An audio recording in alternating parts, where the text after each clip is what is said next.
Hola. Bueno, para cerrar el ciclo de conferencias de la fecha 14 tenemos a Desescribir, Suso y Cibrán, equipo gallego de diseño y editorial, arquitectos de formación salidos de esta escuela. Hasta 2010, si no me equivoco, editan 80 Magazine.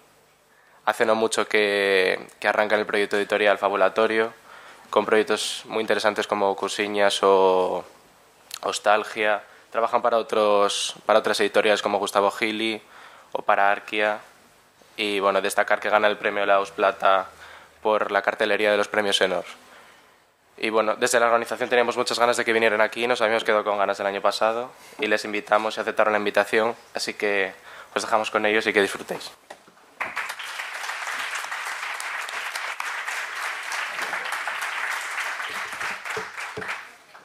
Bueno, hola.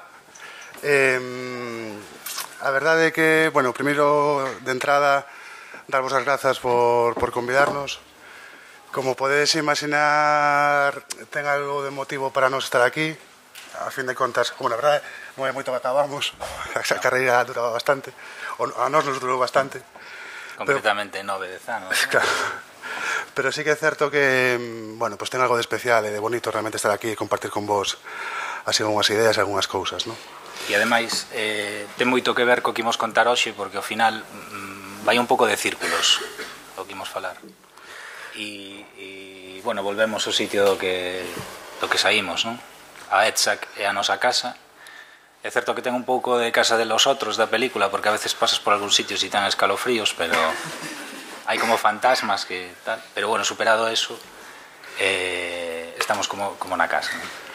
E cando nos chamaron os rapaces da FETSA que nos dixeron, bueno, eso, pues dades unha charla, e realmente é que nos pasou un pequeno momento como de dúbida ou de inseguridade, porque non sabíamos moi ben como que contar, ¿no? Porque a fin de contas, pues eso, ainda que somos arquitectos de formación, nunca fixemos arquitectura, e nos daba como un pouco de reparo empezar a falar de cousas de deseño, ¿no?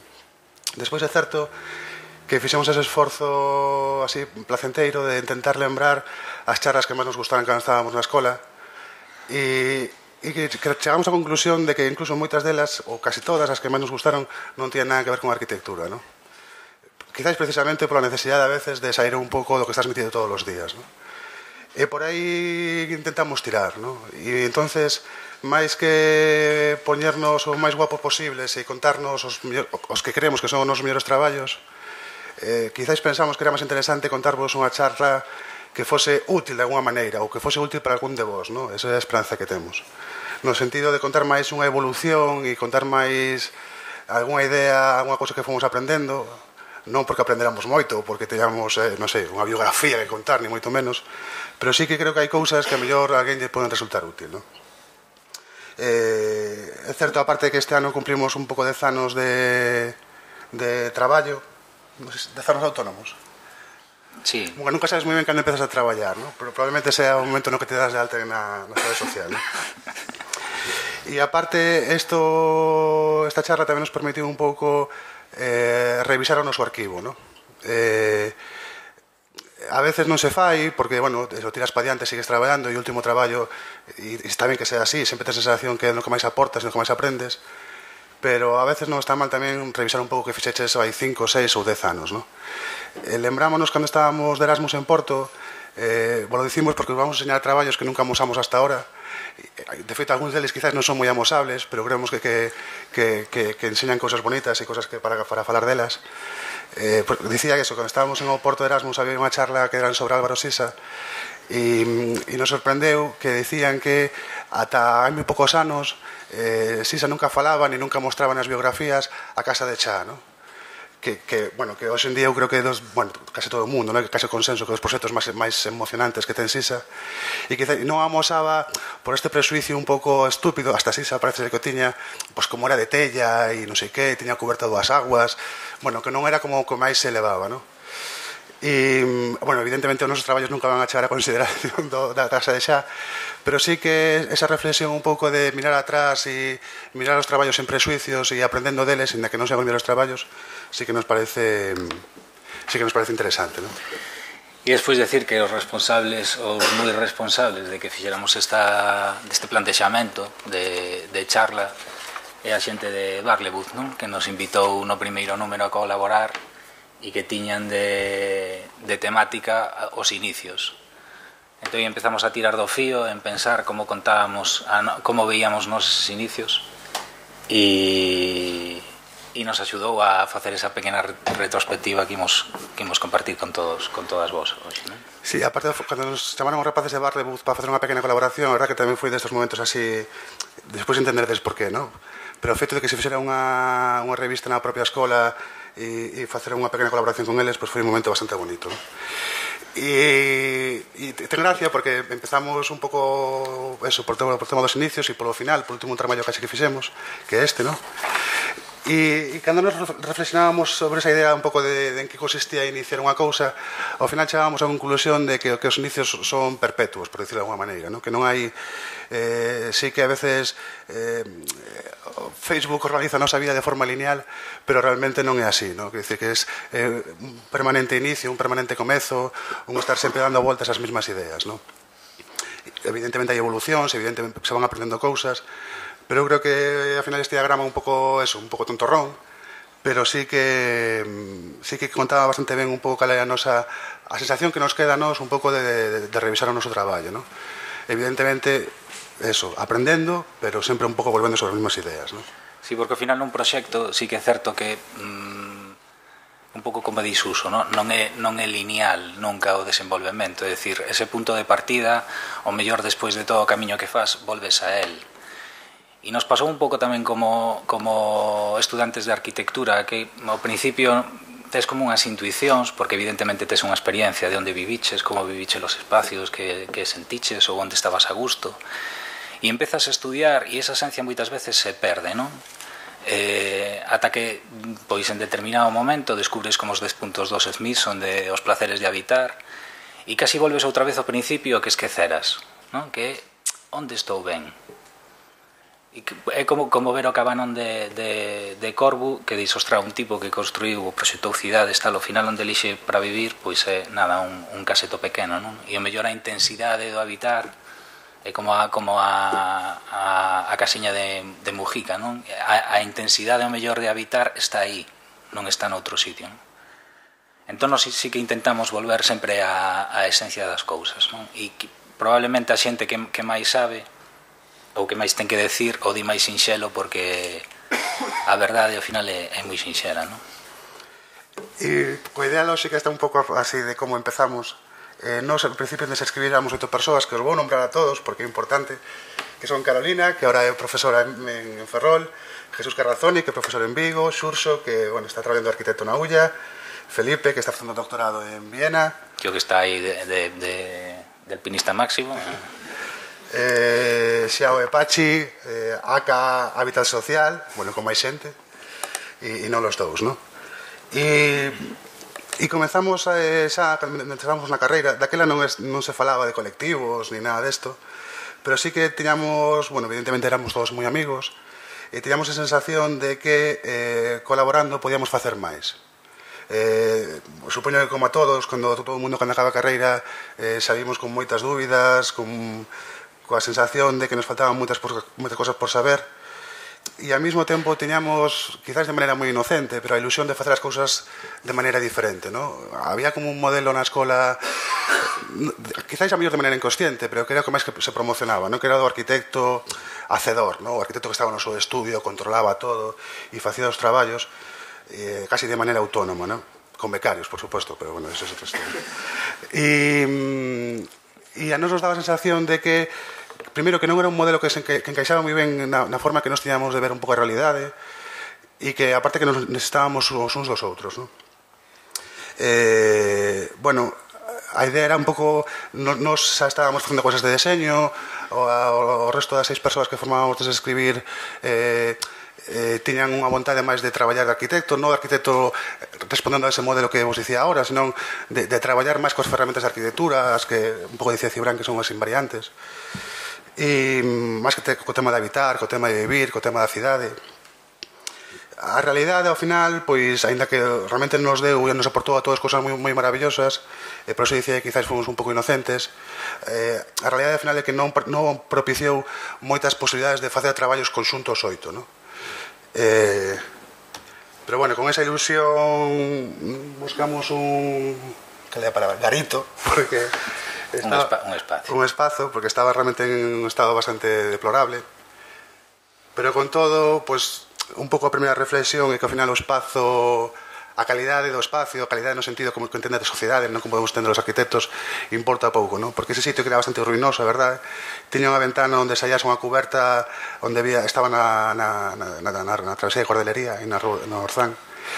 Podías ir ao tellado e tiñas unhas vistas maravillosas, era un sitio maravilloso para ponerse a falar e pensar e discutir, non?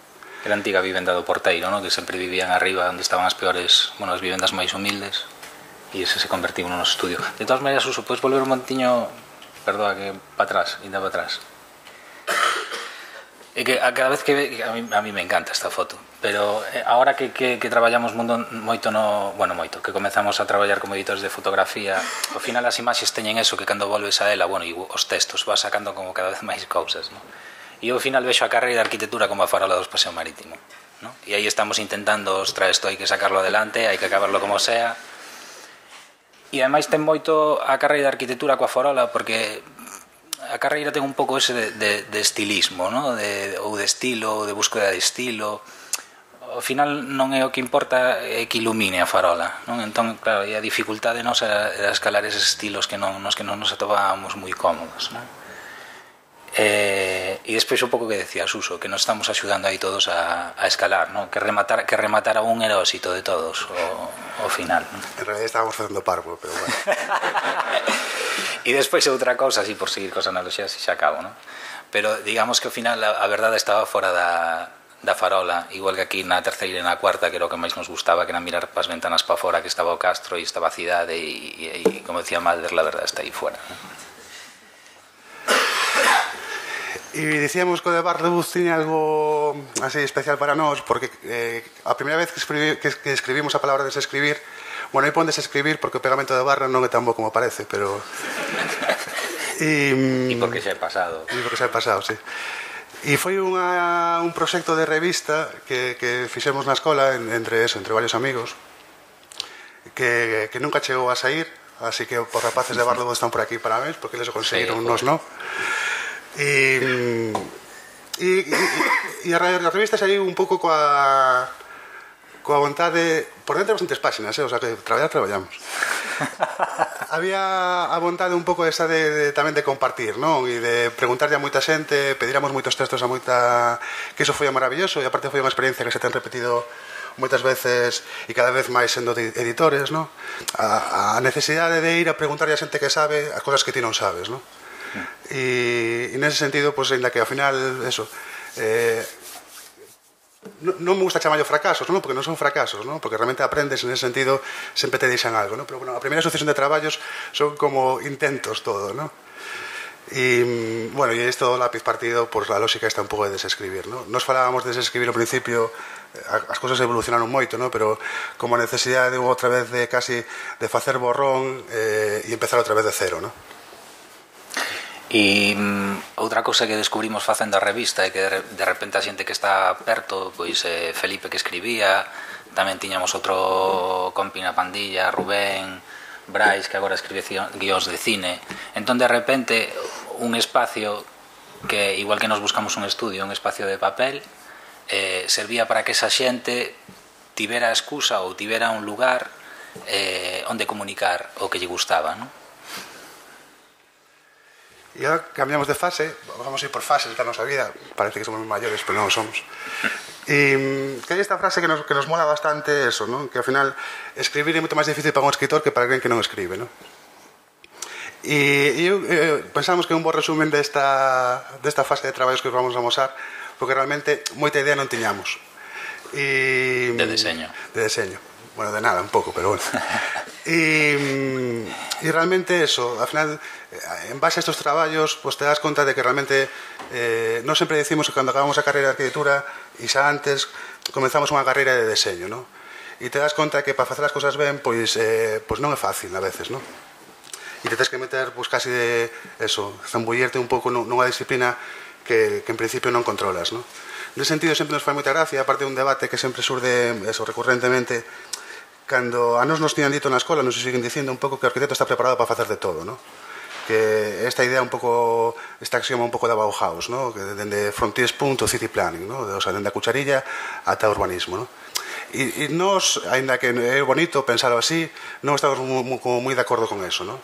Creemos que pues, a arquitectura o que te faculta é para facer arquitectura nun sentido moi amplo, pero se queres facer unha cucharilla case é mellor que saibas un pouco de deseño industrial, ¿no? E se queres facer deseño gráfico, pois un pouco o mismo, ¿no?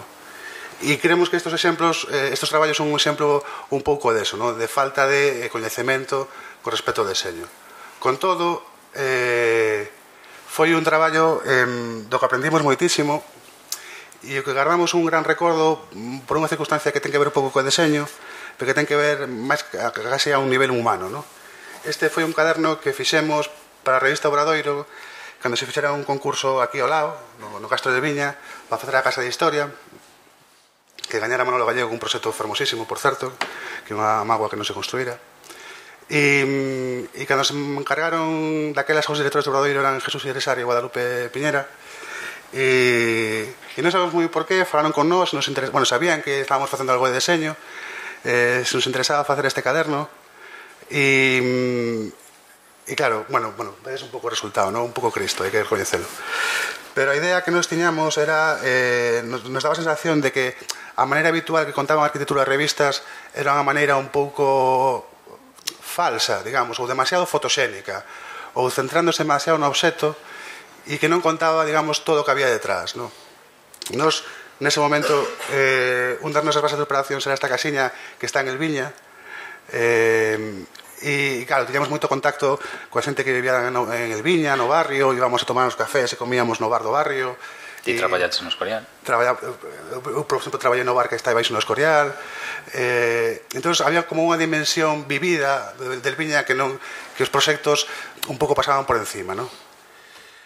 Evidentemente o resultado pues, non foi moi bo, ¿no? E máis adiante, no momento non fomos conscientes, soubemos que era unha crítica que non... Que se montou un pollo, vaya. Que se montou un pouco de pollo. Bueno, a todo isto foi un traballo bastante bonito de facer, porque, por exemplo, a quen tamén era del Viña era Manolo Rivas, ¿no? O escritor. Entón, fóramos falar con él para que nos fixéramos pequenos textos, que son estos que vedes no lateral. Un pouco intentando nos, ao final adxudicamos cada proxecto a unha realidade que nos víamos do barrio del Viña, aquí da aldea del Viña. Entón lle pedimos como un pequeno texto para que intentara condensar un pouco en que consistía eso, a aldea, ¿no? E dicía eso, que no momento subimos como un pouco de apoio, pero non subimos moi ben, pero bueno, hai pouco tempo, sabemos que foi un pollo grande, ¿no? E unha cousa que a verdad que estamos moi agradecidos a Jesús e a Lupe é que ese pollo nunca nos chegou a nós. Quero decir que seguramente eles recibiron 1000 chamadas bastante fastidiadas e sin embargo a nós sempre o feedback que nos chegou deles é que estaban contentos, é que estaba todo ben, que non había ningún problema, ¿no? E esa dimensión humana do traballo, pois eso, aprendes moito, non? Nos deu a sensación que eles se deron conta de que estábamos aprendendo. Entón que tiñan esa, digamos que esa confianza. Ese traballo o fixemos con Xiao. Con Xiao Pinta estaba aí deseñando con nos o principio. E tanto nos defenderon que non solamente nos encargaron un caderno, que senón a todos seguidos nos encargan a seguinte revista inteira, non? E isto foi o primeiro traballo no que realmente bueno, era o seguinte número da revista Obradoiro, había unha serie de temas e plantexamos a posibilidade de que quizás tamén un pouco porque non nos víamos moi capaces ou porque non sei, porque nos faltaba como coñecemento e tal, plantexamos a posibilidade de colaborar con diferentes estudios, non? Nos fixamos naquela xente un pouco de alguma maneira relacionada con a arquitectura, pero non só, o sea, xente que nos coñecíamos que estaba facendo un traballo interesante a nivel de diseño e a nivel de arquitectura. Por exemplo, faláramos con Zuloarc, faláramos con Unisúrculo, con Dani Benviribre e con Álvaro Baleño, que son diseñadores galegos moi bons. e digamos como que repartimos a revista, ¿no? En contra desta idea un pouco da lógica da revista, digamos que hai un diseñador que se encarga un pouco de maquetala toda, a nós nos interesaba máis esta posibilidade de que cada un dera unha visión gráfica, ¿no? Que decir, esta lógica de que o diseño tamén da maneira aporta contido á propia revista, ¿no? Entón, digamos que había unha serie de cadernos, cada estudo se facía un pouco responsable do diseño dun deses cadernos, e ao final todos iban metidos nun sobre e así era a revista, ¿no? Tamén hubo Cristo, pero bueno. Sí, aquí aprendimos algo moi curioso, que como todos estamos cargados de prexuizos, non? Porque nos atopamos con arquitectos, con compañeiros que bueno, tiña confianza connosco para decirnos se os fue la pinza. Entón pasaba algo que, bueno, tamén pasaba na escola moitas veces, non? Cos profesores, é dicir, nos decían que un Cristo, entón preguntábamos por qué, porque lles parecía mal que ao final que fora unha revista que estivera dividido en varios fascículos. Entón de primeiro te atopabas que empezaban a pensar o argumento, non? Que dicir que era un Cristo, pero tampouco sabían moi ben por qué. Entón, despois, nós, cando explicábamos o motivo de facer esa colaboración, de traballar con xente pois que estaba traballando en Madrid e xente que estaba traballando aquí, que eran todos diseñadores gráficos, que era unha oportunidade de darlles unha oportunidade, igual que tiñamos nós de seguir medrando profesionalmente, e explicábamos cadernillo a cadernillo como estaban pensados en relación ao contido que mostraban. Entón, claro, pasaban 3 días e nos volvían a chamar e nos dicían: "Esta teñas razón, está moi ben." Non todos, algún. A maioría. Entón, bueno, aí dixemos que vamos a mirar as cousas antes de falar, a pensalas e ver, ¿no? Si realmente estamos ecoando mellor algo que escoitamos ou estamos rechazando algo por descoñecemento, ¿no? Simplemente porque non o coñecemos e nos dá medo. E este traballo, de feito, nos primeiros traballos que fixemos nos mostramos que empezamos a diseñar coa vontade de diseñar, o sea, sendo conscientes de que estábamos diseñando. Foi para Xurxo, que tamén formaba parte de Escribir, ao mesmo tempo organizaba un certame de música tradicional ali na Ulla. E entón, bueno, pues eso, necesitaba alguén que lle fixera os cartéis, os polípticos, todo este tipo de cousas, e empezamos a facer ellos nós, ¿no? Este debe ser o cuarto que fixemos, o cuarto ou quinto. E bueno, isto é como habitualmente fotografamos os nosos traballos, ¿no? É dicir, pues, no noso estudio contra unha parede blanca, ¿no? E isto é realmente como nos gustaría fotografalos e como no que realmente pensamos que consiste todo isto, ¿no? Que decir, ao final non hai que perder perspectiva e cada vez estamos máis convencidos deso, que non traballamos para nós, que traballamos para alguén, ¿no? Esta é a festa que se montaba despois do certame de música tradicional, que era un auténtico despiporre. Pero realmente está aí a clave, quero dicir, o sea, ao final o noso traballo está dirixido a alguén, o sea, o alguén é o que conduce ou para eso, quen o vai vivir de alguma maneira, ¿no? Que non, é un pouco como as fotos de arquitectura sin persoas, sin estar vividas, ¿no? O que vemos nestas dúas fotos. E non podemos esquecer o contexto, quer dicir, ao final facer un cartel é facer un cartel, non vai máis alá deso, non?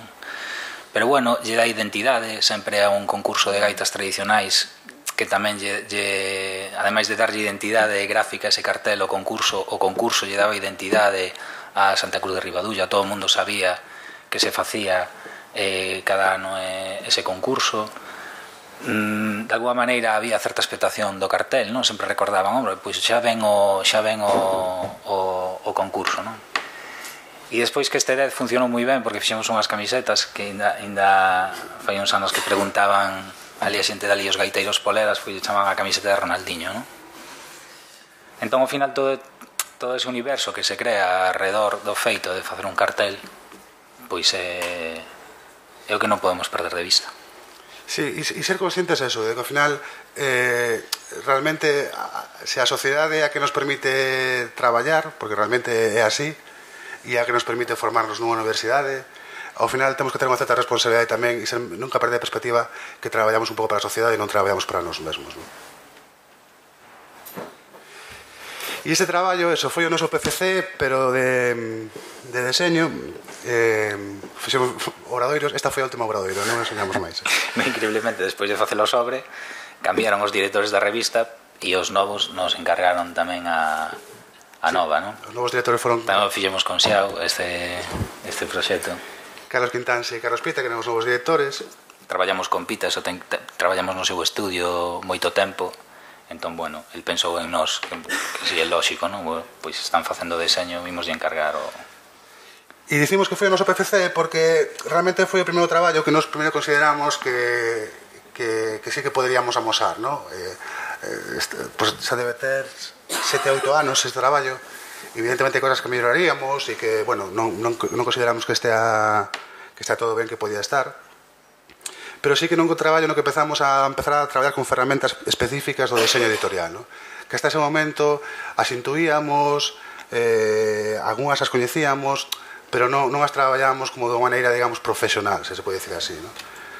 Entonces, pues, te zambulles, investigas moito en tipografía, empezas a traballar con grellas de composición e faz un produto que non renuncia a esta idea, por eso decíamos antes que as ideas van e veñen, que son sempre as mesmas, ¿no? Es decir, esa vontade de establecer unha comunicación, se pode decir sensible, en que sensible é unha palabra que, bueno, pode ser un pouco nos pode poner un pouco nerviosos en determinados momentos, pero sí que nós sempre traballamos coa idea un pouco de establecer comunicación non evidente, ¿no? En contraposición, por exemplo, da publicidade, que abusa moito dese recurso, ¿no? Que traballa con mensaxes moi evidentes, moi contundentes, a veces hasta un pouco ofensivas. Nós pensamos que o deseño ten que traballar nun registro diferente, ¿no? O sea, respetar un pouco a inteligencia de quen colle ese libro, ou de quen colle ese cartel, ou de quen colle, pues, un políptico, ¿no? Entonces, eso, sendo un traballo, digamos, máis tranquilo, se pode decir así, con respecto ás demais obradoiros, sí que é un traballo, digamos, que como máis maduro, ¿no? Que xa coñece máis un pouco as ferramentas propias do deseño, ¿no? E insistir entón un pouco eso, que a carreira nos proporcionou esa ferramenta que é o proxecto, ¿no? Que afrontar un programa con ideas, pensar, resolver un problema, botándolle creatividade ou inxeño, pero que si queremos dedicarnos a outro oficio hai que aprender as ferramentas propias dese oficio, non? E o salto cualitativo entre este obradoiro e as anteriores, pois bueno, para nós é evidente, non? E para o obradoiro tamén fixemos outro traballo de promoción, que sen ser nada arquitectónico, sí que consideramos que ten algo de arquitectura, non? No sentido de pensar o obxeto como de unha maneira máis global, non? Tratábase de facer un elemento de promoción que servira para anunciar a nova etapa do obradoiro, ¿no? E un día, nos foi no estudo, na casa de nós, ocorreusenos que quizás a mellor maneira, bueno, teníamos a idea de facer como un obxecto máis ou menos así, cuidado, aparte tiña que ser unha cousa bastante económica, non podíamos gastar moitos cartos nese tema, e non sei se foron os editores, falaron dun tema como de postais, non? Unhas postais dos diferentes proxectos que se van a falar no proxecto, na revista. E entón a idea era un pouco en como volvemos a esas postais, non? E foi destes momentos así que tes unha idea que dis, bueno, pois eso, é casi como unha idea feliz, non? Porque vimos como, ahora xa non se fan así, non sei se coñeceredes, pero antes o azafrán, que é un produto así como moi delicado e moi caro, viña envolto en sobres de papel, non? E simplemente con plegados, sen nada máis, conseguíase que o sobre de azafrán fose completamente estanco, ¿no? Que non se perdera ni unha gota de azafrán, ¿no? E replicando ese mismo plegado co que iba a ser a sobrecuberta da revista, pois envolvíamos tamén as postais, ¿no? E realmente quedaba un obxecto como moi curioso e apenas sin coste, porque realmente era solamente imprimir e plegar, ¿no? Sempre nos gustou buscar, non podemos relacionar co arquitectura ou non, pero si esa maneira de plegar o papel e divertirnos con el para ver que aparecía, non sei se ten que ver co feito de estudiar arquitectura ou non. E este é un traballo quizáis tamén, eu creo que aquí, bueno, pues pouco a pouco vas aprendendo máis, e aí nos encargaron un políptico para un festival que organizaba a Diputación de Coruña sobre jazz, ¿no? Que se chamaba Jazz Mariñas. E, bueno, había que facer un cartaz e o políptico, ¿no? E cando estábamos pensando no políptico, foi estes tamén dos momentos bonitos, cando pensas un pouco na necesidade de comunicar e incluso na necesidade en un momento determinado de de facelo algo lúdico, non? De deixar de xogar un pouco e traballar con unha certa alegría, non? Entón pensamos que sería bonito que o propio político se convertira nunha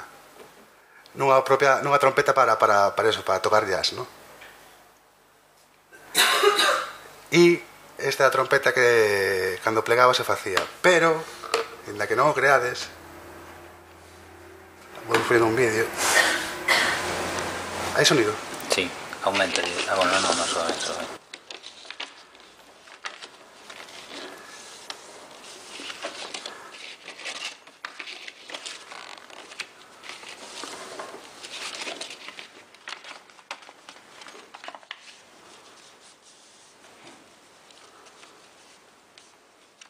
Este plegado non é necesario para dar emoción.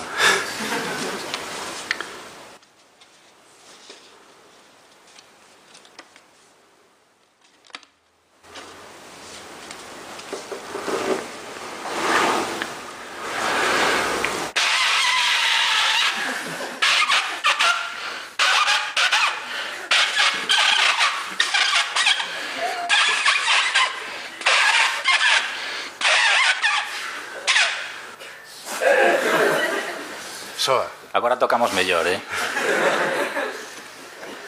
No, pero bueno, a aprendizaxe deste político trompeta foi que cando fomos aos concertos de jazz, tanto a música ou os músicos como o público sí que empezaban a divertirse co políptico, non? Entón eso de aportar algo máis que simplemente información nun mundo como da música e o do jazz, que ao final é ir ali e disfrutar esa dimensión lúdica, pois comunicalo, ser capaces de comunicalo con ese obxecto, ¿no? que levaba esa información de que grupos iban a tocar, onde e cando, pois foi un pouco a lección. E despois outra, aquí comezamos a traballar con sobreimpresión. Si vedes esa cor lila que está por encima das outras letras, as tintas offset son transparentes, no sentido que se imprimes unha primeiro e despois a outra, que como funciona a técnica de offset, vai por planchas, non? Primeiro vai unha cor, despois outra, se mesturan, non? É máxico, quer dicir, se mesturas amarelo con azul, pois hai verde desa mestura. Entón foi algo aquí comenzábamos a controlar, nos empezamos a interesar por eses procesos de produción que son tan importantes, non? Que a máis moitas veces nos lembramos das fotos que nos ensina a Pita de Leverenz ali en obra cos ladrillos, que non perder a dimensión de como se fan as cousas, non?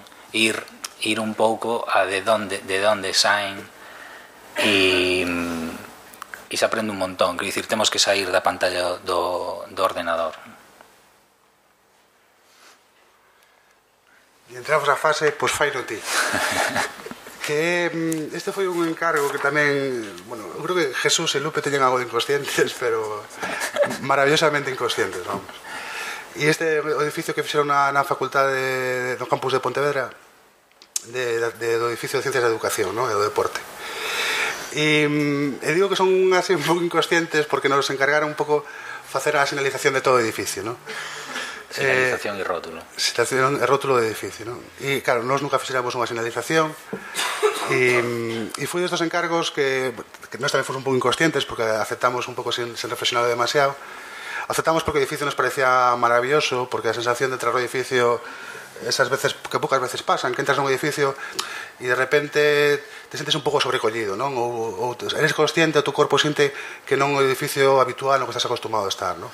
Sí, sobre todo pola cantidade de luz que é como estar no exterior, non? E como universidade nos parecía fabuloso. E ademais esta mesturada é o antigo magisterio, ahora de Ciencias de Educación e Deporte. Entón ti entras e tes a pista de entrenamento e as colchonetas nada máis a entrada. Entón digamos que esa mestura de funcións, pois eso, animaba a facer deporte.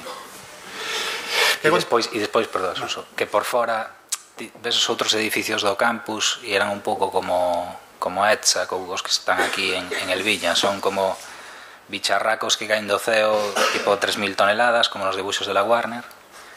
E sin embargo aquí te aproximabas pois a algo que tiña un pouco a túa escala, ¿no? Por eso nos gustaba o edificio. Nada, decía que fomos un pouco inconscientes porque, claro, cando empezamos a contar as portas que había no edificio, pues non eran poucas, ¿no? E cando empezamos a analizar todas as rutas que había que señalizar, pues tampouco non era sencillo. E cando empezamos a facer un rótulo, pues era un edificio, precisamente porque non era un edificio de 30.000 toneladas habitual, pues era un edificio que era difícil poñerlle un rótulo, porque non era eso, non teña unha fachada clara o edificio, ¿no? E seguindo un pouco esta idea que decía Cibrán, ¿no? Que te vai acompañando na entrada, e que había unha cosa curiosa, que enfrente do edificio había unha rotonda onde un día estábamos pola noite, víamos pasar os coches e de repente cando os coches xiraban e daban a volta da rotonda, pues alumbraban o edificio, ¿no? E alumbraban tamén porque o ser de policarbonato tamén o edificio como que reflexaba parte desa luz, ¿no? E ocurriuse nos facer un rótulo que sostenible, se pode decir así, no, un rótulo que se alumease solamente coa luz dos coches, ¿no? Entón pensamos esa luz é solamente a luz dun coche pasando por aí, ¿no? E está feito con vinilo reflectante das autoestradas, ¿no? E realmente, o sea, cando o rótulo estivo acabado e estabas de noite e pasaba un coche e lo alumbraba, pues era un momento bastante impresionante, ¿no? De todas maneiras, a idea xurdiu tamén con esa lógica cambiante do policarbonato, que nos pasábamos ali bastantes horas no edificio, non? Durante o proxecto e antes, e veíamos que a verdade é que variaba moito o edificio dependendo da luz e da hora do día. Entón este material tamén é moi sensible á luz, non? Ao final é un vinilo, que é unha pegatina. Entón veíamos que falaba perfecto, o sea, traballaban cos mesmos códigos que o edificio, non? Que pasa? Que ao final o rótulo ese pues, tiña casi como 1000 circuliños, que había 1000 circuliños que había que conseguir o material, que era un material bastante difícil de conseguir, hubo que traer de Madrid, hubo que pegarlos unhas planchas e alguén que troquelara esas planchas do diámetro que nos queríamos. Porque o vinilo evidentemente no formigón non pegaba. Había que facer todos estos señalización dentro do edificio, que acabábamos de círculos, víamos todo en círculos ao final. Pero bueno, non contamos a idea da señalización, que ese círculo, dependendo do material, te indicaba onde estabas, non? Si estabas nos departamentos, que se chaman despachos, si, que utilizamos barniz, porque nos contaban Jesús e Lupe que non barnizaron para forrar cartos. As aulas estaban en blanco, esos estaban en espello, despois tiñamos metálico para a administración e pro rótulo con eses círculos que estaban só únicamente un a un no interior. Co eses círculos construímos o rótulo exterior. Incendios vermello. Incendios vermello, CPI. De todas maneiras, máis alado do deseño do proxecto, o que realmente é eso, a ensinanza un pouco que sacamos deste proxecto é que non solamente o deseñamos, senón que tamén o construímos, ¿no? A partida orzamentaria que había era bastante escasa e nos lanzamos eso, a diseñadores constructores e foi bastante lioso e cansado, pero foi unha experiencia eso, fermosísima, ¿no? Que tamén te das conta de por que rouban un museo no Rijksmuseum, o sea, un cuadro no Museo Rijksmuseum ou tal, porque nos chegamos, pois eso, sin ningún tipo de mono de traballo e tal, como dous salía na universidade, nos poñamos a pegar cousas e ninguén nos preguntaba nada. Que era maravilloso, non? Tampouco... E pasou unha cousa moi curiosa que cando estábamos este día que fixemos esta foto, cando estábamos pegando os vinilos, salió o conserxe do edificio e nos dixo así de maneira bastante malhumorada: isto que tiña que pegalo eran os cabróns que o pensaron. E nos dixemos, son unos capullos integrales. No, pero a frase sí que nos quedou aí no sentido de que diferencia de percepción, non? Porque para nós estaba sendo pois xa non sei que palabra utilizar para non tal, pero bueno, estaba sendo macanudos, estábamos pasando realmente ben, construir o que pensáramos, ver que funcionaba, facer esas plantillas. Isto fixemos ademais con Leo, cun amigo que é rotulista. Entón, claro, pasamos bomba, que si Sica, que si como pegamos aquí, que si tal. E entón, de repente, por unha persoa allea, era como un coñazo pegar 1500 puntos, estáis jamaos, sabes que isto, a quen se lle ocurriu, que sufrimento, non? Entón, nos deu moito que pensar e nos dá que pensar esa frase. E pois, se nos queredes interrumpir ou preguntar algo aquí polo medio do tal, que non vos cortedes. E despois desto sí que entramos nunha fase que se Summer Time de Living Sisi, porque as cousas non é que nos empezaran a ir ben, pero sí que empezamos a ter determinados clientes, sobre todo, que é unha cousa que valoramos moito e eu creo que é importante para calquera cando está traballando, que é ter unha certa continuidade, non? O bo que tengo o deseño, a mellor con respecto á arquitectura, é que, bueno, digamos, sacalo a luz é menos laborioso ou leva menos tempo que en arquitectura, non? Pero a veces tamén tengo a contrapartida, que hai que dicir que ao final a relación que tes con un cliente a veces son moi efímeras, non dá tempo un pouco como para establecer lógicas eso, de continuidade, de ir asentando ideas, de ir evolucionando pouco a pouco, que son procesos nos que nos creemos moito, é dicir, máis que destellazos de lucidez, creemos máis nos procesos casi máis silenciosos e que van evolucionando eso, paso a paso, non? E con Ascensores Enor pasonos un pouco eso, non? Empezamos deseñando un pouco toda a gala de entrega de dos premios. Bueno, non sei se coñecedes, os premios Enor son os premios que se organizan, antes se organizaban cada 2 anos, ahora vai ser cada 3, este ano toca outra vez, e son os premios que, bueno, eso, reconocen a mellor arquitectura feita en España e en Portugal, non? E son unha maravilla de premios, independentemente un pouco do noso traballo, por suposto, pero pola atitude que ten a empresa de cara a estes premios, non? Porque, por suposto, os fan con un cariño tremendo, fan sempre con xurados, eso, pues, con moito prestixio e, por suposto, con total independencia, non se meten para nada, cuidan moi ben a xente e, bueno, e queren facer as cosas ben, sobre todo, non? Entonces, bueno, nos chamaron un pouco para empezar a facer todas as galas de entrega de premios, que realmente tamén foi meterse nun pequeno berenjenal, porque ao final unha gala de entrega de premios é en directo, entón sufres esa tensión un pouco de que todo saia ben, e aparte no Teatro Caixanao de Vigo, de Palacios, que había 1000 persoas, bueno, é dicir, un estrés bastante grande, ¿no? O sea, nos metimos un pouco tamén de maneira un pouco inconsciente, pero bueno, al final eso, a experiencia foi super bonita, ¿no? E tratábase eso, un pouco de conceptualizar un pouco a gala, facer a escenografía, e logo facer o libro e facer toda a gráfica, un pouco de comunicación dos premios, ¿no? Entón, isto foi a primeira escenografía que fixemos, que foi un elemento que fomos continuando, o que tiña así de peculiar, un elemento que fomos continuando en todas as galas, que esos elementos que vedes aí brillando tal, son os trofeos que se levaban os arquitectos premiados, ¿no? E son os trofeos que tiñan luz. Entón, digamos que os trofeos, ao principio cando empezaba a gala, estaban todos no escenario, e cada vez que se iban dando, pues iban quedando menos, e de alguma maneira facía como un reloxo da propia gala, non? Que un dos problemas que ten a gala estos que a veces non sabes canto dura e se fan un pouco coñazo, e desa maneira como que sabías canto tardaba, canto faltaba para que acabara a propia gala, non? Son a cousiña, son as risas. Lle puxo Summertime Suso tal porque lle mola a canción, que dicir que de Summertime non temos moito nós. E despois decir que tamén Xiao para a escenografía e os trofeos tamén colaborou con nós, que podías estar aquí perfectamente ao noso lado. Esta foi a escenografía de outro ano, co mesmo xogo, esas luces iban desaparecendo segundo iba avanzando a gala. Esta foi a do último ano, que os trofeos estaban detrás desa parede de metacrilato, tamén estaban encendidos, entón segundo iba pasando a gala, pois iban desaparecendo, non? Ao final son cousiñas moi elementais e moi sinxelas, non? Tampouco había un gran orzamento, entón bueno, estamos satisfeitos por eso, non? Porque ao final non é nada complexo e o resultado non o semella, non? As imaxes. E decíamos tamén que era moi bo cliente porque permitía facer ese tipo de cousas, non? Esas cores que vedes bueno, o lote de libros, esos son libros ou o catálogo que se entregaba ao acabar a gala con todos os arquitectos premiados, e esos colores que despois no polo chan son recortes do propio libro, recortes de papel, non? Refugallo.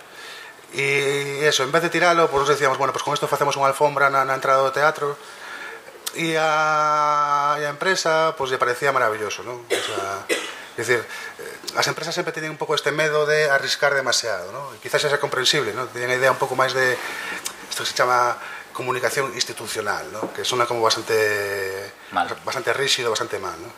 E sin embargo, pues esta xente estaba por a labor un pouco de deixar facer cosas novas, non? Ou, por exemplo, desarrollar os trofeos estos son os trofeos, que son os cintos metracleato, e con esta idea un pouco que vos contábamos antes, teníamos a idea de que tiveran luz, ¿no? E para encender os trofeos, pois eso, desarrollamos tamén con xente coñecida que son enxeñeiros electrónicos, enxeñeiros industriais, unha forma de encendelo adaptando un botón do propio ascensor que está nos propios ascensores enormes, ¿no? Entonces, bueno, pues foi eso, foi un traballo bastante complexo tamén, porque, bueno, hubo que desarrollar un circuito específico para isto, pero ao final o resultado pues, era bastante bonito. E dicíamos todos os clientes, porque na primeira gala que fixemos, non estábamos traballando así con a gama de azuis para toda a comunicación, e ese home que vedes, Ángel Santorio, que era o director da empresa, ahora está xubilado, e nos tiñan preguntado nas reunións estas preguntas que nunca pensas que che van a facer, pero a veces chas fan, ¿no? E por que azul, ¿no? E tampouco non tens así unha resposta como moi clara que darlle, ¿no? Porque era a luz barata que había. Sempre pensas, bueno, pues, que é unha cor que pode funcionar ben e demais, ¿no? Pero bueno, eso, quizáis por ser a primeira vez que o facíamos, nos facíamos moito este tipo de preguntas, non? Un pouco, non creo que con ánimo de pillarnos, senón con ánimo un pouco de eso, de forzar a que as cousas estiveran ben razonadas e ben argumentadas, non? E despois, cando pasou a gala e eso, fixemos un pequeno vídeo e vimos as fotos para ver como quedara, e, bueno, isto que dicíamos antes, un pouco de revisar o traballo feito, vendo esta foto nos dimos conta, bueno, isto é unha cousa que pensamos nós, pero nos dimos conta que levaba unha corbata azul e non imaginamos a él levantándose pola mañá, eso, pues nun catálogo de corbatas bastante extenso, pensar en que corbata se ponía, e o feito de decidir poñer unha corbata azul é como que nos, eso, esta idea un pouco de facer equipo, non? De non traballar solamente de maneira individual, sino traballar cos demais e que os demais sintan que están traballando contigo tamén. De alguna maneira, ao final, chegados a este punto do traballo, veíamos que evidentemente a persoa que confía en ti e que che encarga un traballo, que ven falar contigo e eso, non? Ten un problema e quere que lle botes unha man cos teus coñecementos. Ao final, moitas veces, a maioría das veces melloran os proxectos, porque saben mellor que a ti que necesitan e que queren, non? E é certo que aquí na escola os arquitectos, pero tamén no mundo do deseño e diseñadores industriais, sempre hai como unha certa queixa do cliente, non? Do que non nos deixan facer, ou do que sí ou do que tal, non nos sentimos moi cómodos con esa posición, a verdad. E a medida que vamos facendo máis traballos, unha das partes máis satisfactorias é esa comunicación pois coa persoa que che está encargando o traballo, non? Bueno, isto foi un próximo traballo para unha edición seguinte dos premios, foi a quinta, creo, non? Sí. Quinta. Quería hacer tamén un políptico un pouco para anunciar que xa estaban convocados os premios. E este traballo mosamos porque pola importancia, antes que comentábamos algo, non? Por entender que o traballo que facemos, e creo que se pode aplicar aos arquitectos, pero tamén aos diseñadores e a todo o mundo, non? Que a veces o sea, como se di, pensamos que traballamos de maneira individual cando realmente o noso traballo sempre se fai en equipo, non? E este é un traballo que só podíamos ter feito porque a imprenta onde o fixemos se implicou 100% con nós e nos deixou ali estar argallando coas máquinas e se sentiu de alguma maneira tamén parte do traballo, non? Entón era un políptico que aparentemente só son unhas manchas de cores, pero que cando se pechaba e había esa contraluz, pois se formaba un pentágono, non? Digamos que a identidade dos premios, con esta lógica un pouco de non superpoñer unha gráfica demasiado invasiva sobre os premios, es decir, os premios xa tiñan unha identidade por sí moi definida pola forma de facerse e non queríamos, digamos, cargalo de gráfica, non? Queríamos traballar con unha estrategia como moito máis silenciosa e, como dicía antes, un pouco máis sensible, non?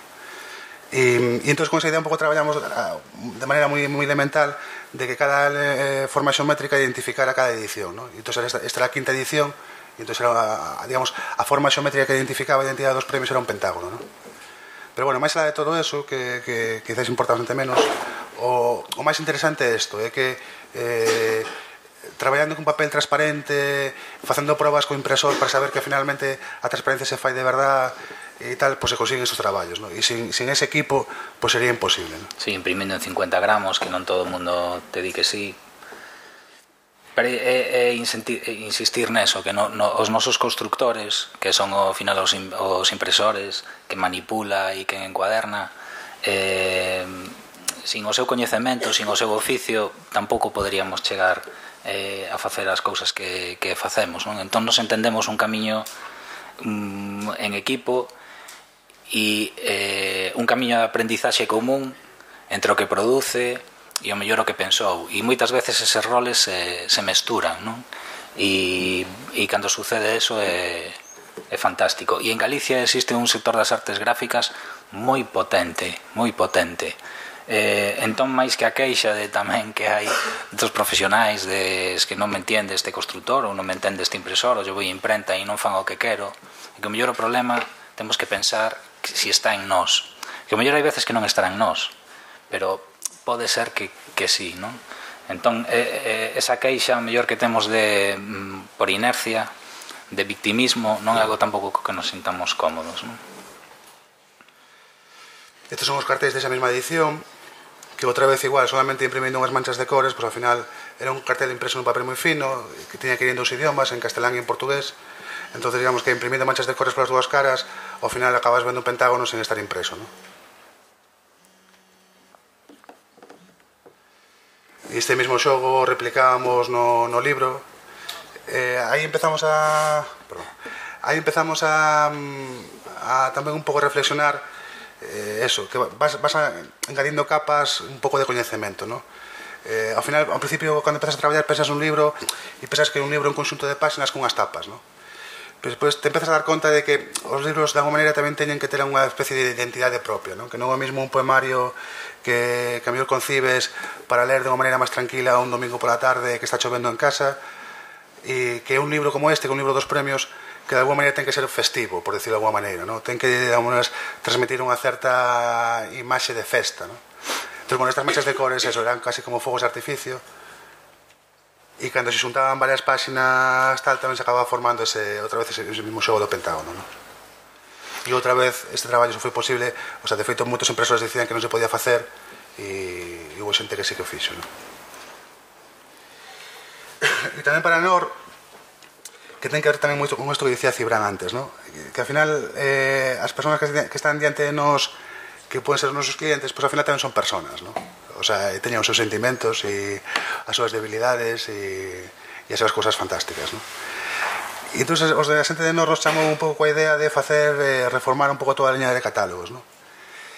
E, bueno, pues pasará a vos, ¿no? Que se andas esperando con catálogos de materiales de construcción.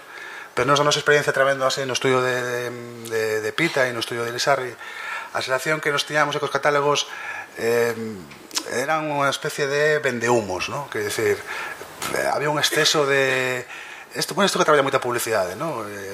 Repasando catálogos de ascensores, ¿no? Pasaba esta cosa curiosa de que habías xente entrando no ascensor con violonchelo e rindo, sabes? Dicías, pero por qué, ¿no? Por que a necesidade de cando realmente un catálogo é unha ferramenta que ten que ser útil, o sea, ten que valer para que aquela persoa que necesite saber información dun catálogo, canto mide un ascensor, que canto ten que medir o oco dun ascensor, que capacidade de resistencia ten, pois a tope de maneira máis fácil posible, ¿no? Entón, planteamos facer esta línea de catálogos, e o bonito deste traballo, eso, outra vez o mismo, ¿no? Máis ao lado do deseño, foi cando te empezas a ser consciente un pouco de a que te enfrontas, ¿no? Es decir, nos acordamos de la primeira reunión cando plantexamos esta línea de diseño, que chegamos a Enor, e, bueno, estaba o director xerente que coñecíamos por os premios, pero, bueno, de alguma maneira os premios era máis eso, era máis un tema cultural, ¿no? Máis festivo, ¿no? Pero isto era información, digamos, da que vivía a empresa, ¿no? Que, decir, que ao final vende ascensores, ¿no? E entón na mesma mesa estaba o director comercial de España, o director comercial de Portugal, un enxeñeiro da empresa con bastante mala cara, moi bo parece ser, pero bueno, bastante mal encarado, unha secretaria super eficiente, pero que apunta todo o que dis, e cando dis a mínima incoherencia o que dixeches hai 5 minutos, levanta a mano para dicirse, mira, isto non é así como te decías.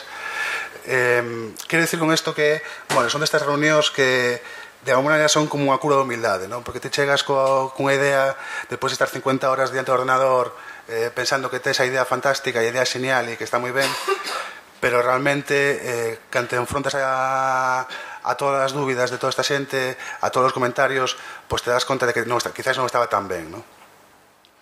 E ainda que a idea dos catálogos se mantivo, pois é o que dicía antes Cibran, non? Temos que recoñecer que os catálogos melloraron moito coas aportacións do propio cliente, non?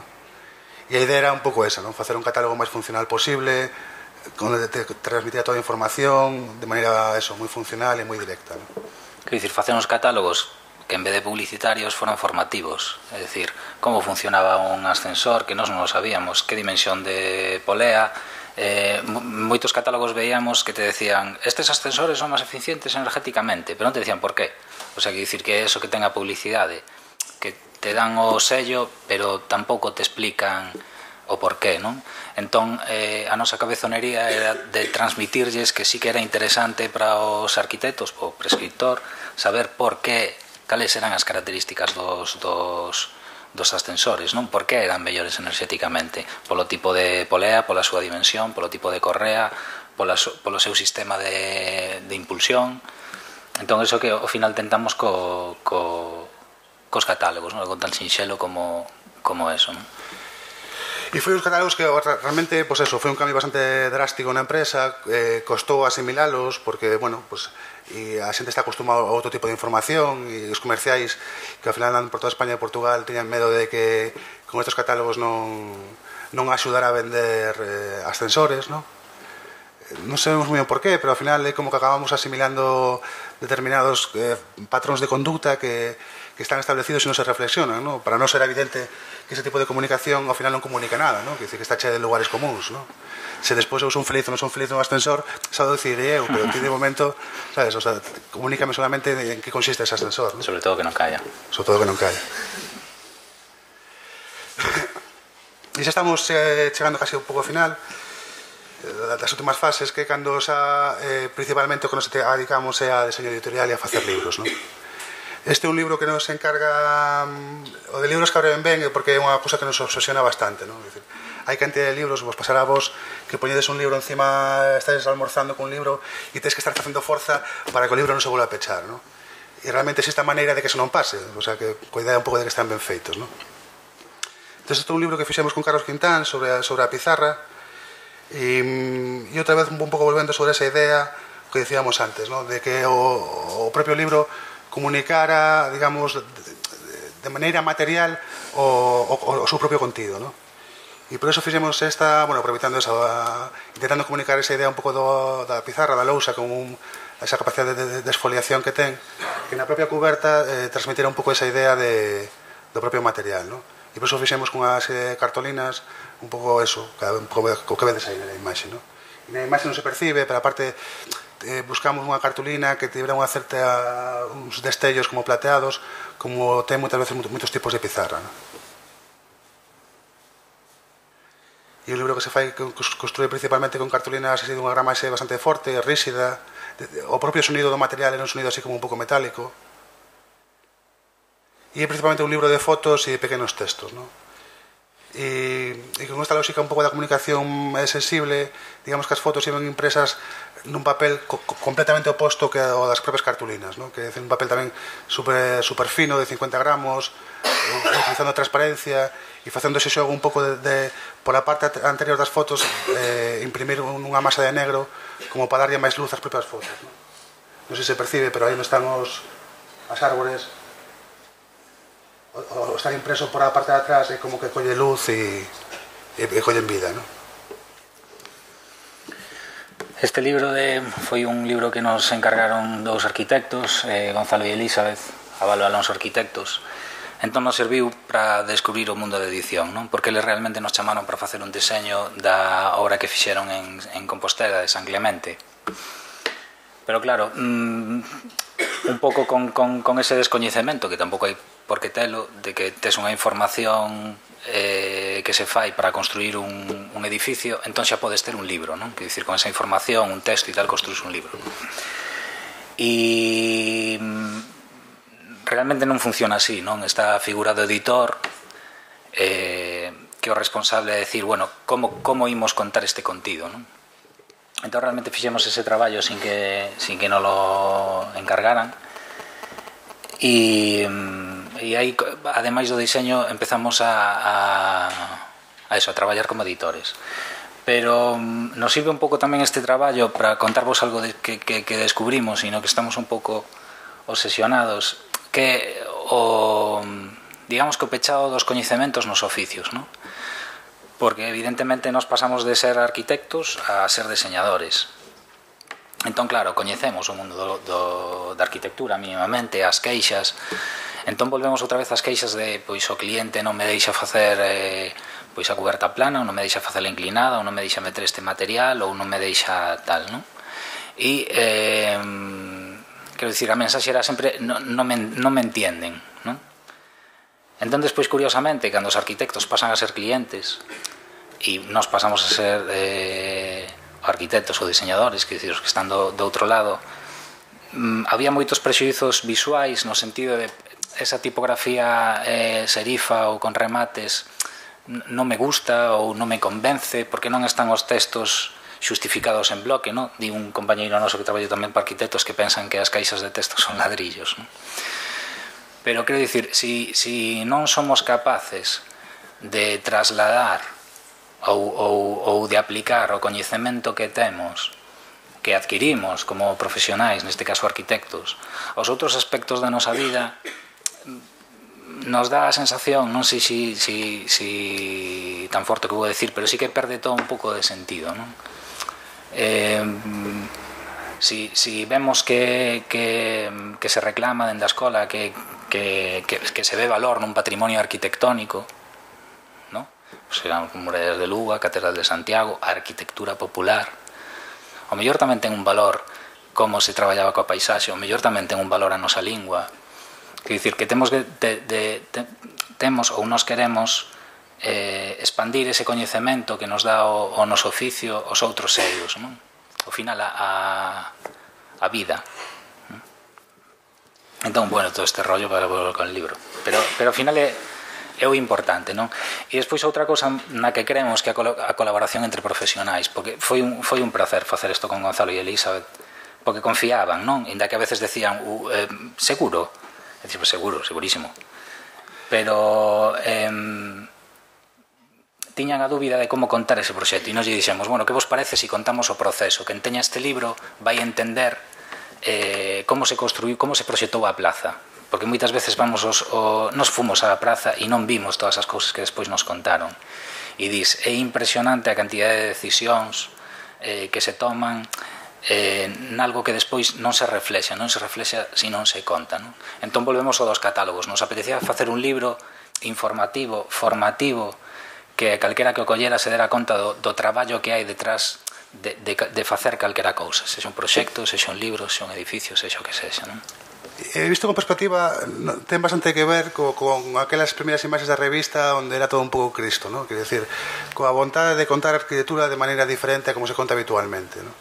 Eso, que se conta a arquitectura como política de efeitos consumados, quer decir, este é o resultado final, e non se entende, e unha experiencia que vivides todos, incluso cando contades un proxecto, non nos pasaba cando contábamos un proxecto na escola, na asignatura de proxectos, como que non contas todo o que hai detrás antes para chegar a ese resultado, ¿no?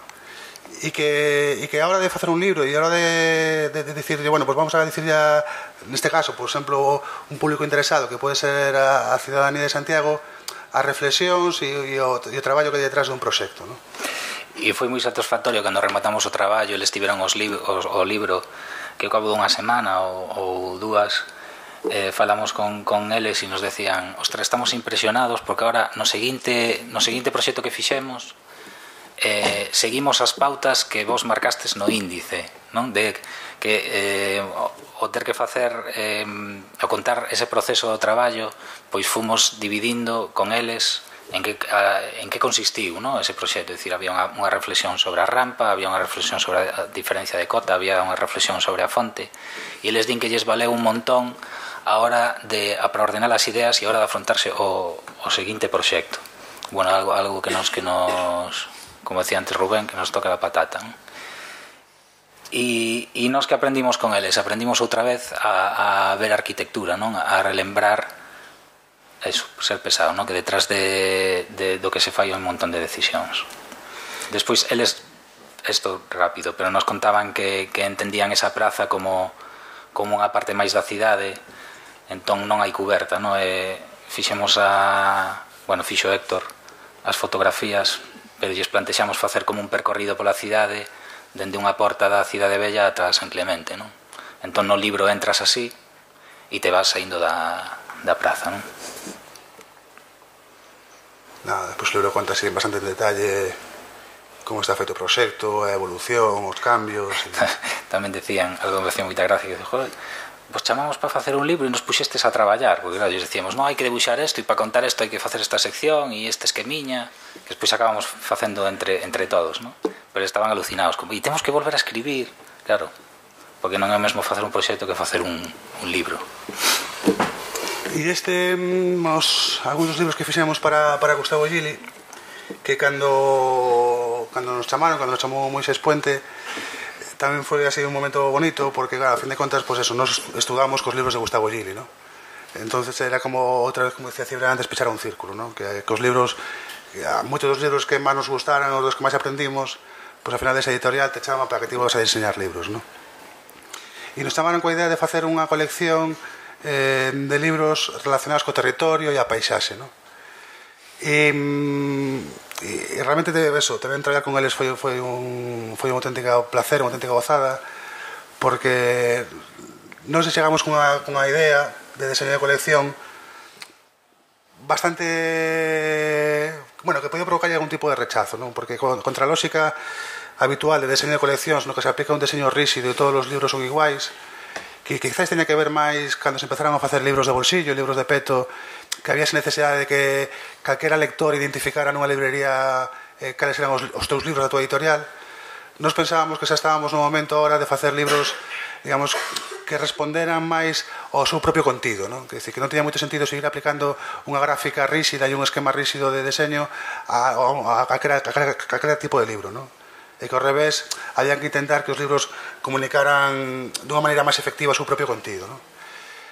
Pero, ao mesmo tempo, é certo que, sendo unha colección, está ben que os libros, digamos, manteñan algún elemento que os identifique entre eles, non? Un pouco de maneira transversal.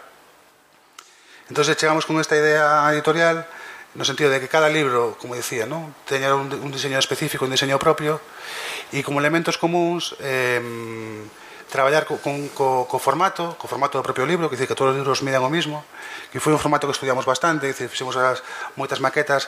Non sei se imaginábamos que era un libro que era para ler pois no tren, ou para ler no metro, ou para ler situacións de comodidade. Entón, que tiña que ser un libro que non pesara moito, que se collera ben na man. Non imaginábamos un libro de tapa dura para ler encima da mesa, non? Eran contidos de unhas 100, 120 páxinas, o sea, libros relativamente fáciles de ler, non? E do propio material de cuberta, non? Que era un material nos queríamos un material que de maneira transmitira esta idea un pouco do territorio, que non fose un material excesivamente pulido, por decirlo de alguma maneira, non? E atopamos un cartoncillo, que é o cartoncillo que coñecedes sen duda, porque é o cartoncillo que envolve as packs de 6 de Estrella Galicia, e que por un lado é tipo cartón, pero por a parte de outro lado é un estucado branco, non? E aparte ten a ventaxa de que, digamos, hai en diferentes cores, non? Hai en cor marrón, hai en cor gris, hai en cor crema, en blanco. Entón era como que permitía esa variación que nos estábamos buscando, pero ao mesmo tempo mantendo unha certa unidade, non? Hai que decir que foi sempre o contamos, porque foi un destes momentos así de crise persoal, porque non estábamos super convencidos de ese material, estábamos super convencidos do que transmitía, non? Que decir, ao final teña un tacto rugoso e creemos que teña moito que ver co contido dos propios libros, pero claro, era a primeira vez que traballábamos para unha editorial que distribuía, que imprimía moitos exemplares e que distribuía en toda América Latina, en España e Portugal, non? E unha semana antes de imprimir o libro nos dixeron que había que plastificar as cubertas, non? Porque, bueno, quizás é como un síntoma tamén da sociedade en que vivimos, non? No que todo o que compramos ten que estar impoluto, non? Que decir, é como pasa cos tomates que, sabes que hai estes documentais, non? Que os tomates con unha pequena irregularidade non se venden, non? En de que o tomate é exactamente o mismo e incluso en de que seja máis barato, non? Que xa é un sentido absoluto, non? Nos queremos que o libro embellece como todos os obxetos e non pasa nada, non? Porque embellecen, que decir, forma parte ao contrario, moitas veces hasta lle dá máis valor, non? Máis valor por ser un obxecto vivido, non? Pero eso, a dinámica no que funcionamos hoxe en día é que as cousas cando vamos a tenda teñen que estar impolutas, non? E nesa lógica o plastificado protexía as cubertas e como contrapartida se perdía toda esa cuestión, esa investigación táctil que fixéramos para seleccionar todo o material, non? Así de todo, volvemos un pouco mesmo de sempre, non? Que decir, ao final creemos que foi unha boa idea e que está ben e que non, pero bueno, en su momento nos causou bastante crisis persoal. Eu saltaba xa fabulatorios, se non nos vai dar tempo porque nos pasamos. Vale. Nada, e o contamos moi brevemente. Íbamos vos contar fabulatorio moi brevemente porque o temos que contar porque é o círculo final que se pecha, entón que nos enrollamos un montón.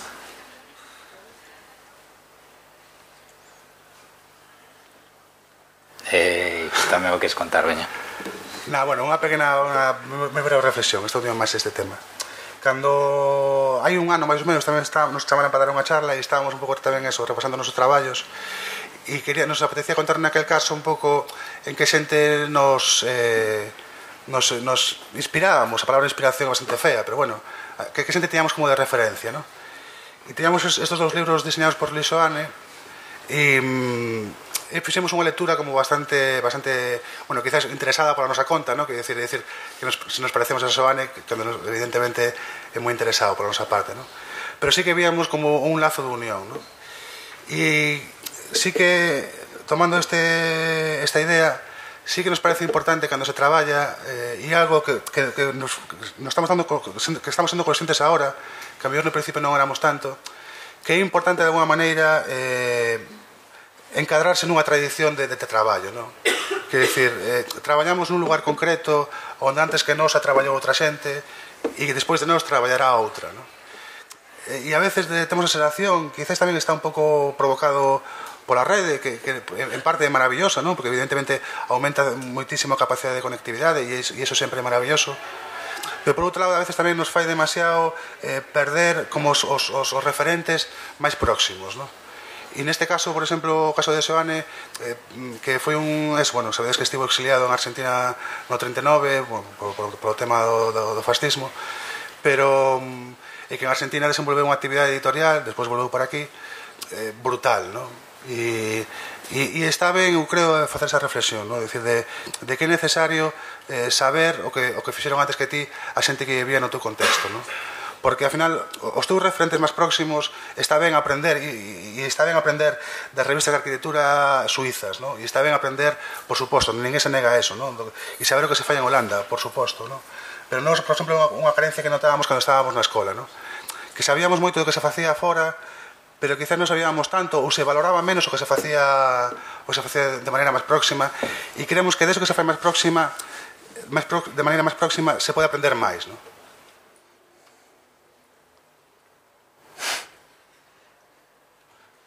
O do nome é raro, bueno, eso, porque se escribir.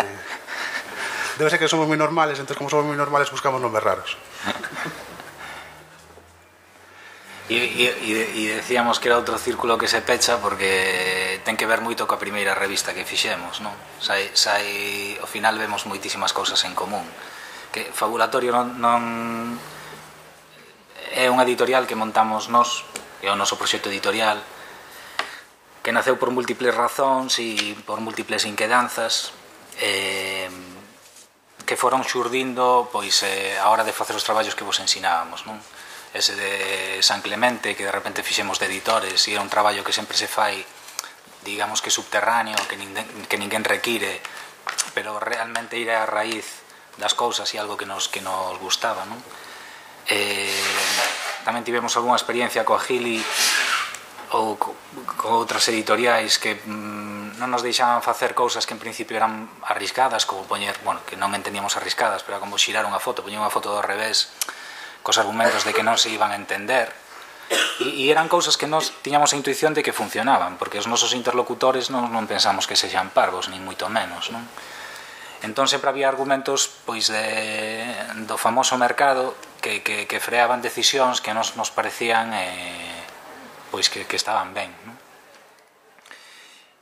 E despois que creíamos que podríamos aportar como editorial e experimentar sobre maneiras de facer que tampouco víamos que se poñían moi en práctica no eido editorial, ainda que agora pois vemos que hai moitas outras como a nós, non? Pero que nos apetecía facer, que nos apetecía colaborar con xente que estaba facendo cousas aquí, con fotógrafos, que o primeiro libro foi de Luis Díaz, que foi un proxecto que tivemos para Obradoiro, que queríamos que en cada portada da revista tivera un espacio un fotógrafo da nosa xeración, non? Para dar sempre espazos de oportunidade, non?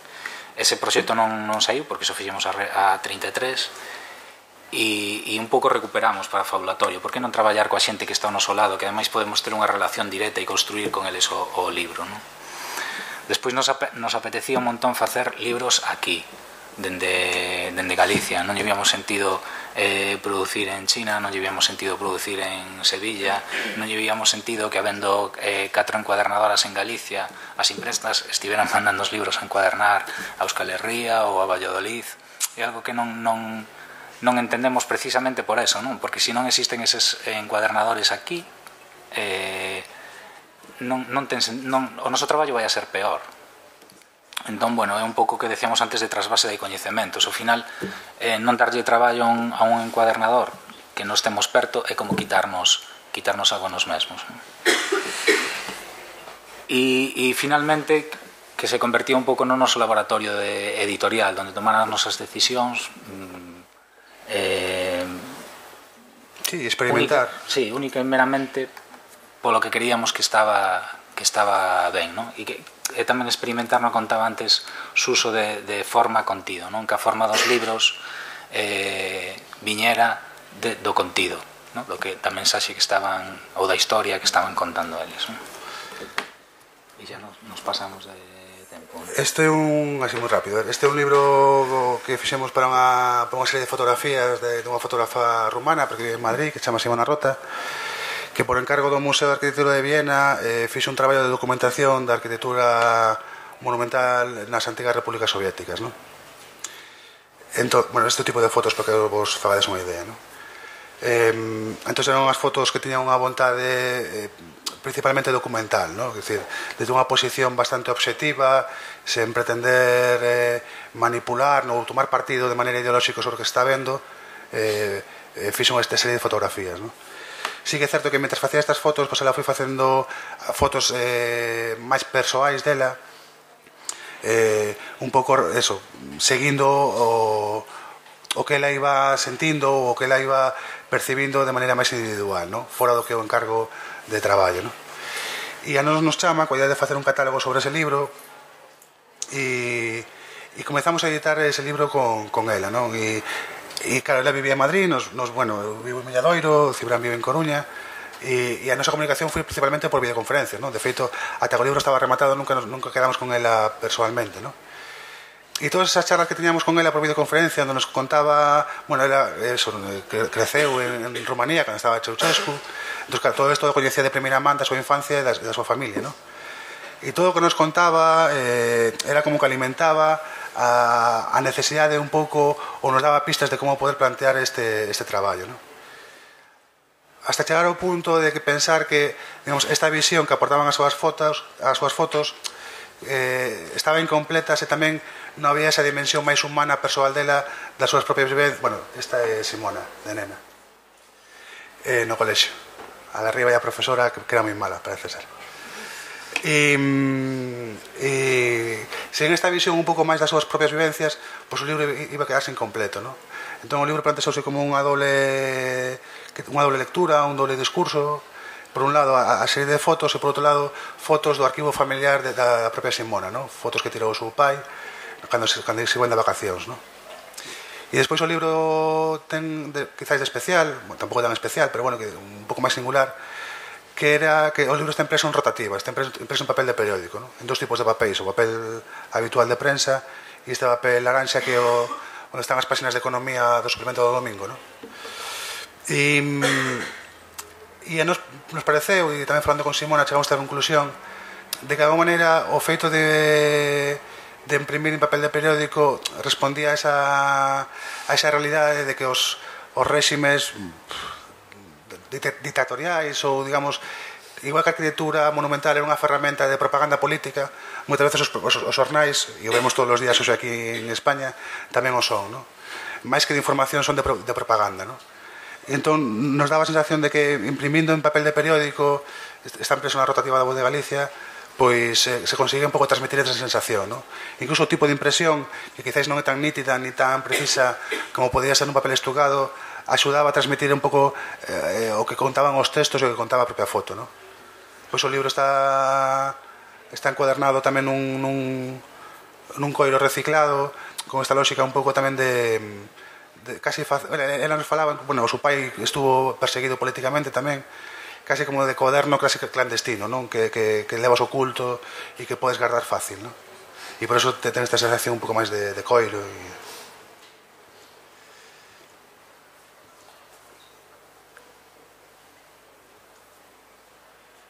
e as fotos das vacacións das festas, non? E xa para rematar, un libro tamén que editamos, un poemario de María Reimóndez, que é un libro que escribiu María cando estaba en Berlín en Múnich, perdón. E, bueno, entre outras cousas conta unha historia de desamor, para decirlo así, ¿no? Pero todo o propio libro é casi como unha evolución de la misma en relación ao tempo que estivo vivindo en Múnich e a evolución da súa propia parella, ¿no? Da relación coa súa propia parella, ¿no? E había un poemario en concreto que falaba de feito de que o azul e amarelo se transforman en verde, ¿no? Tamén eso, como unha especie tamén de o paso previo a mezclarse e a separarse, e tamén había unha evolución aí contada, ¿no? Entón o libro plantexamos tamén dunha forma bastante curiosa, que nos gustaba que o propio libro a través da cor transmitira esa evolución, ¿no? Que o propio libro, digamos, o seu propio contido contase a evolución que está contando o texto, ¿no? Por eso fixemos, bueno, imprimindo as follas pola parte de atrás nun proceso tamén artesanal. Non sei, dá tempo a ver o vídeo, non? Eu diría que non, porque senón non vai poder haber preguntas e unha mágoa. Bueno, eso, o vídeo se pode ver. Está impreso de maneira bastante artesanal, cunha imprenta Heidelberg destas antigas. Entón, mezclando as tintas na propia imprenta, consigues que se mezclen amarelo e azul e consigues os verdes, ¿no? Entón, depois os pliegos están impresos pola parte de dentro, se doblan, se encuadernan e consigues este efecto, ¿no? Entón, este principio do libro, onde ves ese amarelo e vas vendo, digamos, outra vez eso, de maneira por detrás, non impoñéndose sobre o propio contido, senón por a parte traseira, ¿no? Vas vendo esa evolución das diferentes cores, ¿no? E nada, rematamos con dúas frases que nos gustan bastante. Unha é dun diseñador moi famoso holandés, moi famoso, moi maior, así como dos pais do modernismo en deseño, que lle fixeron esta pregunta, non? O sea, que máis hai pouco tempo lle fixeron unha entrevista e lle preguntaban eso, non? Que é o máis útil que aprendiches na escola, e contestou a ser curioso, non? E outro día tivemos a oportunidade de estar nunha mesa redonda nun congreso de edición en Santiago con Miguel Anxo Prado, que por certo tamén é estudiante da ETSAC, o sea que é outro círculo que se pecha. E dixo isto que nos sentimos moi identificados, ¿no? Eso, que dentro, cando estás traballando no estudio, pois é certo que hai que tomarse o traballo como moi en serio, ¿no? Pero despois, bueno, cando sales pola porta, que tampouco importa tanto, ¿no? É dicir, que ao final hai cousas moitísimo máis importantes que o traballo que facemos e que debería marcar un pouco máis eso, a nosa forma de estar e a nosa forma de vivir no mundo, ¿no? Entonces, non darse demasiada importancia ás cousas que se fan, e é unha cosa que nos intentamos aplicar no noso estudio, ¿no? E por eso, para xente que pregunte, temos un cartel que di precisamente eso, a frase de Niemeyer de o máis importante non é a arquitectura, senón os amigos. Sí, no, cambiar, bueno, sí, os amigos, a vida. E este mundo injusto que podemos unificar. Efectivamente. Bueno, e xa está.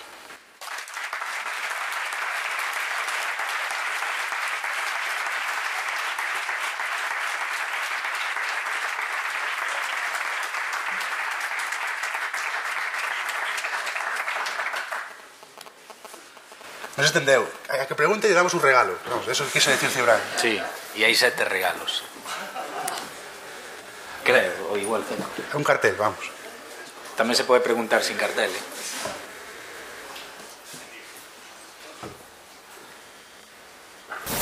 É bonito o cartel,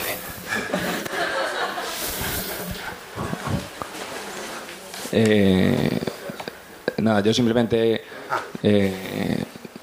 en la fecha que al principio siempre se tomó el lema de el mundo necesita gente que ame lo que hace, ¿no? Sí, y nosotros le ponemos la partida de bueno y que quiera venir a compartirlo con nosotros, ¿no? Yo creo que nada, que sois el perfecto ejemplo de ese lema y lo único que puedo decir es daros las gracias y poco más. Pues mil gracias, Luis, qué bueno, qué guay que...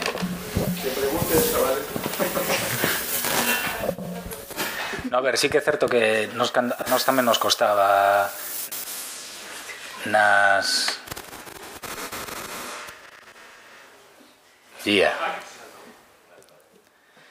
Nas conferencias sempre impón, non, falar en público impón, o sea, non, é así.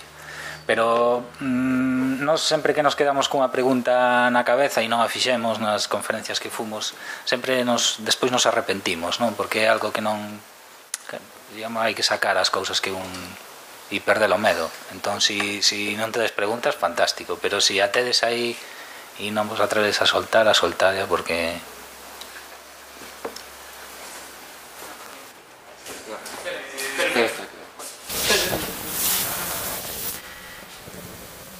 Hola. Vale. Hola.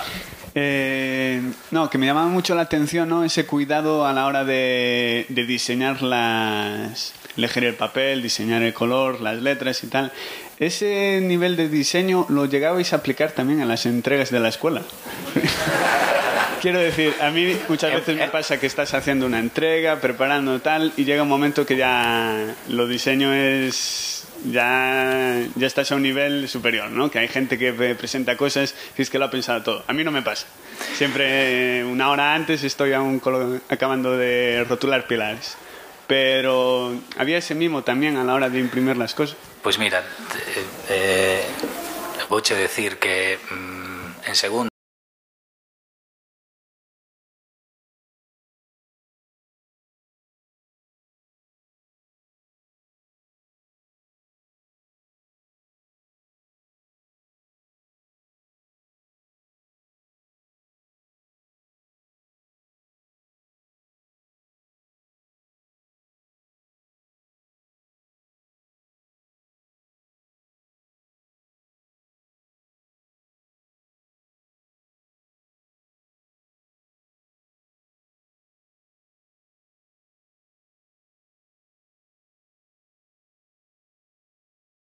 que detectamos nos fins da carreira, hai o peligro de que moitas veces non se sabe se o protagonista é o debuxo ou o protagonista é o proxecto, non? E iso está moi claro cando construes, non? E nos o vemos coa xente de Hábitat, que os planos, o vimos con Abel e Alonso, non é os mesmos planos para comunicar un contido ou comunicar un proxecto que uns planos para construir en obra, non? Entón si se fai un plano fermoso ou se fai un plano delicado ou que agora é o que distía, se fan logotipos para os proxectos, que é algo ao mellor exagerado, non? Non se pode perder de perspectiva de que é un plano, para que é. E o malo é que moitas veces nos concursos e na propia escola nos o vivimos, se valoraba máis unha presentación que o proxecto, porque ao final é máis fácil ver por aquí que ver por aquí, non? Entón, eso que... Hai un rapeiro que di... A ver se me lembro da frase, que sempre a digo, no tal, ¿no? Pero... estamos rodeados por las imágenes, pero non son nada sin ideas que las contengan. Entón, é máis difícil chegar ás ideas e é máis fácil chegarse ás imaxes, ¿no? Eu creo que, falando de logotipos, no mundo hai, e isto digo tamén por temas de diseño, no mundo hai demasiados logotipos.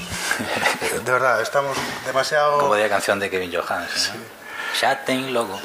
Eu creo que hai un exceso a veces, e decimos nós que nos dedicamos a isto, a veces hai un exceso de diseño nas cousas, hai demasiada obsesión e eso, por pulir, vale, porque todo este impoluto ou por... E eu creo que a veces tamén unha certa... hai que ser un pouco punky, a veces, vale? O sea, non ser tan delicado coas cousas, non? E respecto ao traballo este que se entregábamos con todos, eu recordo unha frase, non sei se lo dixo Celestino, non sei que, pero que a frase original era de Fisac, non? Que decía en plan que na carreira, o problema é que non lo dixeron tarde, pero está ben que lo dixeron en principio, en primeiro, non? Que na carreira tens que quedarte con dúas ou tres asignaturas que son as que te importan de verdad e o resto pasar, o sea, é dicir, facer o mínimo posible para aprobar. E eu creo que nos aplicábamos un pouco esa lógica, é dicir, nas asignaturas que máis te interesaban, queras ou non, ao final sempre te dedicabas máis, e te dedicabas máis tamén na presentación dese traballo no que botaras tantas horas, e nas que te interesaban menos, pois iba un pouco daquela maneira, non? Tamén no último minuto como te íbamos, o sea, así. Sin duda, o di quen chegou tarde a charla.